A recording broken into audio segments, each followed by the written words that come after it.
ባለፉት የለውጥ ዓመታት የአዲስ አበባ ከተማን ገጽታ የቀየሩ የከተማዋ ነዋሪዎች ተጠቃሚነት ያረጋገጡ በርካታ የልማት ስራዎች ተሰርተዋል። እነዚህ የልማት ስራዎች ለትውልድ እንዲተላለፉ የታለመላቸውን ግብ እንዲመቱ የአዲስ አበባ ከተማ ስራ አስኪያጅ ጽሕፈት ቤት በማዘጋጃ ቤታዊ አገልግሎት ዙሪያ የባለድርሻ አካላትን ግንዛቤና ተሳትፎ ለማጎልበት የሚያስችል ውይይት አካሂዷል። በመርሃ ግብሩ የከተማዋ ከፍተኛ የስራ ኃላፊዎች፣ የሃይማኖት አባቶች፣ የሚዲያ ስራ ኃላፊዎችና የኪነ ጥበብ ባለሙያዎች የተሳተፉ ሲሆን በምክትል ከንቲባ ማዕረግ የአዲስ አበባ ከተማ ዋና ስራ አስኪያጅ ኢንጂነር ወንድሙ ሴታ ባለፉት ጊዜያት የተከናወኑ የልማት ስራዎችን ሪፖርት አቅርበዋል። ከዚህ ቀደም የከተማዋ ደረጃ ዝቅ ያደረጉ መልኮቿን የቀየሩ የልማት ስራዎችን በፍጥነት በመከወን የከተማዋ ነዋሪዎችን አገልግሎት ያቀላጠፉ ስራዎች መሰራታቸውን ዋና ስራ አስኪያጁ በሪፖርታቸው አመላክተዋል። አዲስ አበባ ዋና ዋና መንገድ የምንላቸው ትላልቅ ህዝብ የሚሰበሰብባቸው ቦታዎች ሁሉ ሳይቀር በቆሻሻው ነበረ የሚታወቅ የነበረው።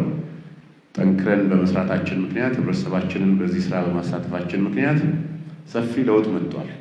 አዲስ አበባ በቆሻሻዋ ከምትታወቅበት ወጥታ አሁን በንጽህናዋ የምትታወቅ ከተማ መሆን ችላለች። ከምንም ነገር በላይ ደግሞ የጽዳቷ ማሳያ እየሆኑ ያሉት ህዝባችንም ሰብስቦ በጋራ ጊዜውን የሚያሳልፍባቸው የፈጠርናቸው ቦታዎች ናቸው።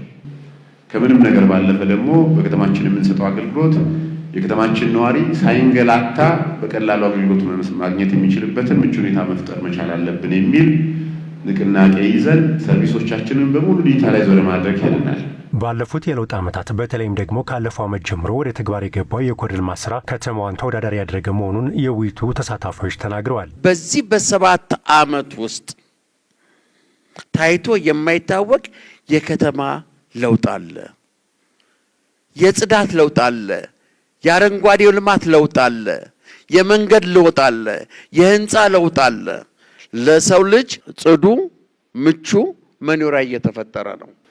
ኮሪደር ልማት እጅግ በጣም የሚያስገርም ነው። ፒያሳን ራሱን ውስጡን እዩት። የዛሬ ዓመት የነበረው ወይም በ2016 የነበረውና አሁን ስታየው ምን አይነት ለውጥ ነው በአጭር ጊዜ የተደረገው? ይሄ ትልቅ መሰረታዊ ስር ነቀል ለውጥ ነው። እየተደረገ ያለው ጥረት እጅግ በጣም የሚያበረታታ በጣም ኢንስፓየር የሚያደርግ ነው።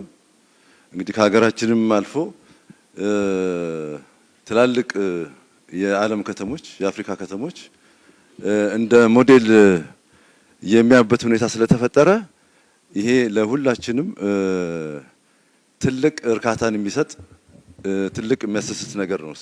እነዚሁ የከተማዋን ገጽታ ከፍ ያደረጉ የነዋሪዎችንም የልማት ጥያቄ የመለሱ የልማት ስራዎች ገጽታቸው ሳይቀየር ለትውልድ እንዲተላለፍ የሚጠበቅባቸውን ኃላፊነት ለመወጣት ዝግጁ መሆናቸውንም ተናግረዋል።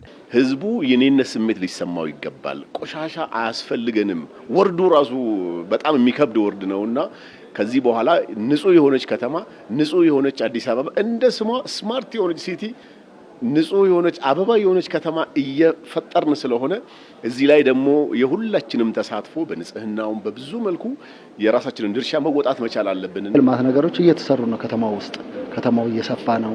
ጥሩ ነገሮች እየታዩ ነውና ህዝቡ እንዲተባበር በጽዳቱ ብዙ ነገር አንደርስታንድ እንዲያደርግ ንጽህና አንዱ የስልጣኔ ምልክት መሆኑን በመንገርና በማስተማር ይቀጥላል። በሙያችን እንሰጣው እንሰጣለን ለከተማችን።